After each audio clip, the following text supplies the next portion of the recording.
ചക്കുളത്തുകാവ് ക്ഷേത്രം. സ്ത്രീകളുടെ ശബരിമല എന്നും ഈ ക്ഷേത്രം അറിയപ്പെടുന്നു.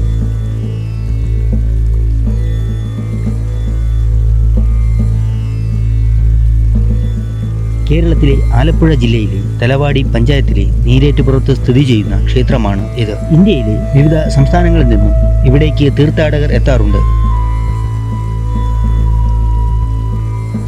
വൃശ്ചിക മാസത്തിൽ കാർത്തിക നാളിൽ നടക്കുന്ന പൊങ്കാലയാണ് ക്ഷേത്രത്തിന്റെ പ്രധാന ഉത്സവം. നാരി പൂജയും തൃക്കാർത്തിക എന്നിവയാണ് ക്ഷേത്രത്തിൽ ആഘോഷിക്കുന്ന മറ്റ് ഉത്സവങ്ങൾ. കാട്ടിൽ വിറകു വെട്ടാൻ പോയ ഒരു വേടൻ തന്നെ കൊത്താൻ വന്ന സർപ്പത്തെ വെട്ടി അത് ചത്തില്ല. പിന്നീട് അതേ സർപ്പത്തെ മറ്റൊരു കുളത്തിൻകരയിലെ പുറ്റിന് മുകളിലായി കണ്ടു. വീണ്ടും അതിനെ ആക്രമിച്ച വേടൻ പുറ്റ് പൊട്ടിക്കുകയും അതിൽ നിന്ന് ജലപ്രവാഹം ഉണ്ടാവുകയും ചെയ്തു. അമ്പരന്നു നിന്ന വേടന് മുന്നിൽ ഒരു സന്യാസി പ്രത്യക്ഷപ്പെടുകയും വേടനെ ആശ്വസിക്കുകയും ചെയ്തു.